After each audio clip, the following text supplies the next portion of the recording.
أعوذ بالله من الشيطان الرجيم بسم الله الرحمن الرحيم.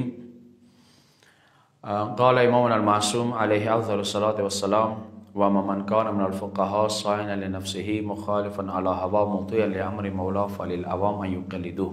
امام معصوم نه مجتهد حواله سره روایت ده چې کشیر مجتهد خپل خواهشات نفسانی باندې کنټرول دی، د علم گهراو ته رسیدلی دی، د مولا اطاعت کوي، نو تاسو ته واجب دی چې داسې مجتهد اوسئ، تقلید وکړئ. دې حوالې سره انشاءالله یو عظیم سیمینار یو کانفرنس شکل کې به ایمو لکمنخیلو امام خمینی جماعت کې پروګرام دی.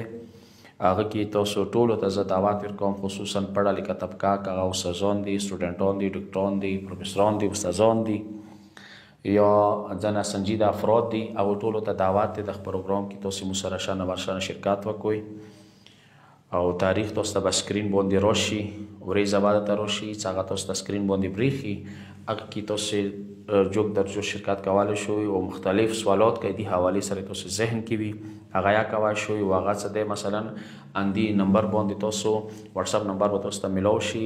د ادنان و فهیم والا سره د یاسر بنگش والا دغه باندې تاسو د سوالات ارستوای شوی چې هغه سوالات مو ته موصول شي چې هغه باندې بیا مو تاسو میل کر لایو پروګرام بوي مختلف ملکو کې باندې دی شي تاسو بیا کوی چې دغه مسجد کې دغه یو پروګرام ډیر بهترین طریقې سره وشي. پروردگار نه دعا ده چې کومو کسانو دي کې حصہ اخیستي د مالی جنی خدای ټولو توفیقاتو کې توفیقات خیر کې اضافه وکړي او سره د ادنان و فهیم څخه دوی د پیچلی او د پروګرام ارینج کولو کې دوی بھرپور حصہ ده. خدای دوی ته توفیقات خیر کې اضافه وکړي. آمین یا رب العالمین.